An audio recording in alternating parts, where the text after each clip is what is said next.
दूसरा नंबर आता है क्रोध का। क्रोध ये भी बहुत भयंकर दुश्मन है मनुष्य का। क्षण भर का क्रोध 20 वर्ष की मित्रता को नष्ट कर देता है। श्री कृष्ण अर्जुन से कह रहे हैं, अर्जुन, काम क्रोध लोभ को जो वश में कर लेता है उसका जीवन नरक से बच जाता है। ये तीनों नरक के द्वार हैं। और लोभ को मारने का अस्त्र है दान। दान लोभ को मारता है। क्रोध की आग को बुझाने का अस्त्र है क्षमा। क्षमा करने की शक्ति क्रोध को जीत लेती है। और कामना को नियंत्रण करने का अस्त्र है भक्ति, उपासना। जब तुम्हारे अंदर इष्ट देव की भक्ति आती है तो कामनाएं विदा होने लग जाती है, तुम निष्काम हो जाते हो। आपका जीवन, ये मनुष्य देह बड़े भाग्य से मिलती है। और इस मनुष्य शरीर को कितने लोग ताश खेलने में गंवा देते हैं और कितने लोग शराब पीकर सड़क किनारे पड़े रहने में जिंदगी खो देते हैं। और कितने लोग इस मनुष्य जीवन को छल कपट झूठ प्रपंच में ही बिता देते हैं। और कितने लोगों की जिंदगी घर के कलह कलेश में बीत जाती है, नया विकास तो कर ही नहीं पाते। आपने यदि महाभारत देखा होगा तो महाभारत में राजा शांतनु से लेकर के कौरव पांडवों तक रोज रोज की लड़ाई में ही सब उलझे रहे, घर की कलह कलेश। कभी उसमें कोई प्रसंग ऐसा नहीं आया कि आज सड़क बनाना है या कोई पुल बनाना है। ये राजा लोगों के घर में कलह मचा हुआ था। और कलह कलेश किसी के परिवार के विकास को नष्ट कर देता है। चाहे पति पत्नी के बीच का कलह हो, चाहे भाई भाई के बीच का कलह कलेश हो, और चाहे सासू बहू के बीच में कलह चल रहा हो। जहां जहां कलह कलेश होता है वहां वहां का विकास और सफलता रुकने लग जाती है। इसलिए कभी कभी शांत चित्त बैठ करके एकांत में विचार कीजिए, सोचिए क्या मेरी भी कोई गलती है इसमें, और अपनी गलती का सुधार कीजिए। और याद रखना, अपनी आदत को तुम नहीं छोड़ सकते हो, लेकिन ये भी याद रखना कि एक दिन इस शरीर को भी छोड़ोगे, ये संसार छोड़ोगे, घर छोड़ोगे, सामान छोड़ोगे, परिवार छोड़ोगे, ये शराब भी छूट जाएगी यहीं की यहीं। तो जीते जी अगर इन आदतों को छोड़ दो तो जिंदगी में ही स्वर्ग उतर जाएगा और घर का विकास शुरू हो जाएगा। कितने लोग कहते हैं कि हम शराब नहीं छोड़ पाएंगे, घर छोड़ देंगे। वही लोग जेल में जाकर 6 साल रहते हैं और शराब छोड़ देते हैं, जिंदा रहते हैं। वही लोग एक्सीडेंट हो जाता है, हॉस्पिटल में 6 महीने रहते हैं, अफीम नहीं खाते हैं और जिंदा रहते हैं। जो घर में रहते कहते थे कि अफीम नहीं खाऊंगा तो जीऊंगा नहीं, अब कैसे जी रहे।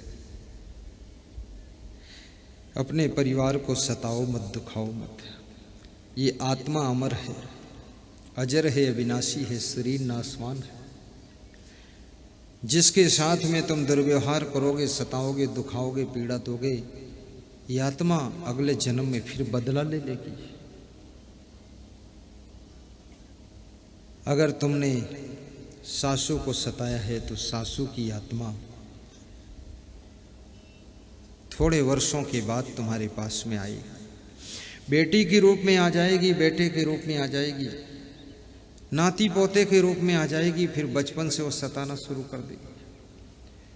तो तुम कहोगे ये क्या हो रहा है, ये वही हो रहा जो तुमने किया था। वो सताएगी। और यदि सबको सुख देने का भाव तुम्हारे अंदर है तो तुम्हारे घर में दिव्य आत्माओं का जन्म होगा, दुष्ट आत्मा का जन्म नहीं होगा।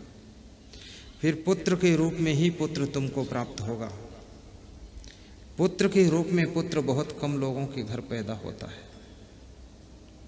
कभी कभी शत्रु की आत्मा पुत्र बनकर आती है और तुमको दुख देती है। और जब शत्रु की आत्मा पुत्र के रूप में जन्म लेती है तो उसकी पहचान क्या होती है कि बचपन से वो बहुत बीमार रहेगा। उसको तुम लादे लादे डॉक्टरों के पास घूमते रहोगे, जांच कराते रहोगे, ना बीमारी का पता चलेगा, ना बीमार ठीक होगा। सारा पैसा बर्बाद हो जाएगा, समय बर्बाद हो जाएगा। पहला लक्षण है शत्रु की आत्मा अगर आई है तो बचपन से बीमार रहेगी। और दूसरा लक्षण है कि वो पढ़ने में मन नहीं लगाएगा, पढ़ने भेजोगे इधर उधर घूमता रहेगा। पढ़ने के लिए कहोगे तो रोने लग जाएगा। और तीसरा लक्षण उसका तुम्हारी आज्ञा नहीं मानेगा। और चौथा लक्षण तुमसे सीना जोरी करेगा। और पांचवा लक्षण है अपने माँ बाप को भी गाली देना शुरू कर देगा। और छठा लक्षण वो क्रोध बहुत करेगा। और पांचवा लक्षण फिजूल खर्ची भी करेगा। सातवां लक्षण, आठवां लक्षण, उसके अंदर सारे कुकर्म आ जाएंगे। तो समझ लेना कि पुत्र के रूप में शत्रु की आत्मा ने आकर के जन्म लिया है। और किसी जन्म के कर्मों का लेन देन बकाया था, वो लेन देन फाइनल करने के लिए शत्रु की आत्मा पुत्र बन करके आई है। और जब तक कर्मों का लेखा जोखा फाइनल नहीं हो जाएगा तब तक ये जिंदा रहेगा। और जिस दिन कर्मों का लेखा जोखा खत्म होगा उसी दिन ये पुत्र मरकर चला जाएगा। किसी किसी के घर में पुत्र के रूप में भाई की आत्मा आकर के जन्म लेती है। भाई के साथ में कुछ कर्मों का लेन देन बकाया रह गया था। और जब भाई की आत्मा आकर के जन्म लेती है तो याद रखना वह पुत्र बचपन से ही तुम्हारे कंधे से कंधा मिलाकर रहेगा और तुमसे कहेगा कि डरना मत पिताजी, जहां तुम्हारा खून गिरेगा वहां मैं अपनी जान लड़ा दूंगा।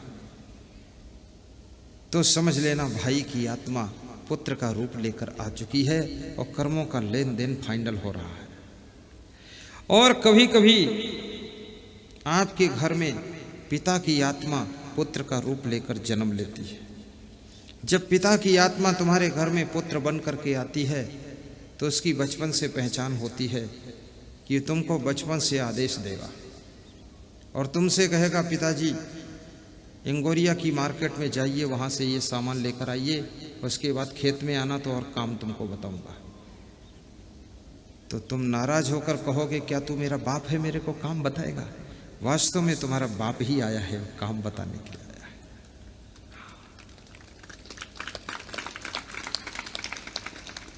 पिता की आत्मा ने आकर के पुत्र के रूप में जन्म लिया है।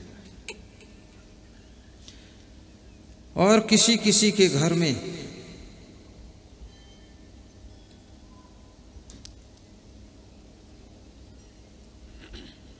जब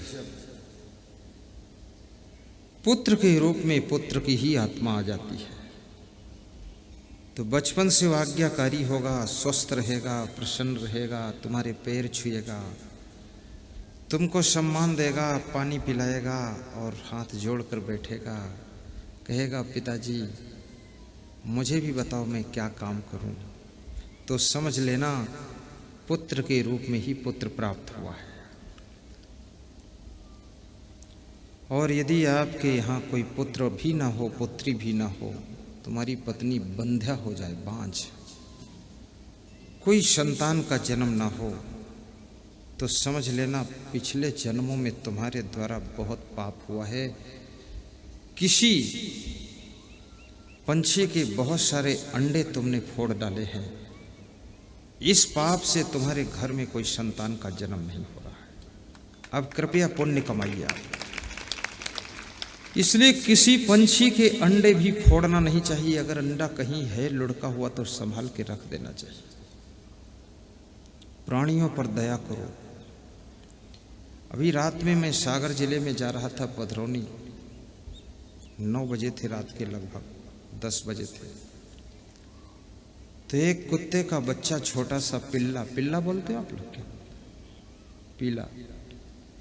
उस सड़क पर बैठा था किनारे, तो मेरी गाड़ी, मैं तो ड्राइवर को कहा बच के निकालना, पिल्ला बैठा है, बच के निकालना।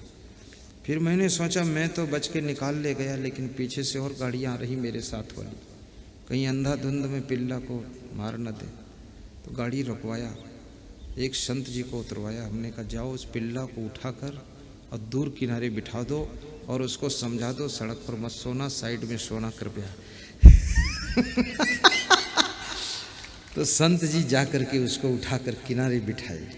छोटा था, बच्चा था, तो किनारे सोने लगा वो। तो भक्त जी वहीं पर मेरा स्वागत करने के लिए 10 लोग आए थे गाड़ी लेकर। तो बोले गाड़ी आपकी रुकी और बैक हुई, कारण क्या है? तो मैंने कहा पिल्ला को संभाल रहे थे। इतनी दया होना चाहिए। और जिसके पास में दया है, करुणा है, प्रेम है, उसके घर में धर्मपुत्र और धर्मपुत्री का जन्म होता है और उसके आश्रम में महान शिष्यों का आगमन होता है। और जिसके आश्रम में महान शिष्य आकर के रहते हैं, उस आश्रम की छवि अच्छी हो जाती है। याद रखना, गुरु को महान शिष्य मिल जाए और माँ बाप को धर्मपुत्र और धर्मपुत्री मिल जाए तो ये घर मंदिर बन जाता है और आश्रम साधना का सेंटर बन जाता है, साधना का सेंटर बन जाता है।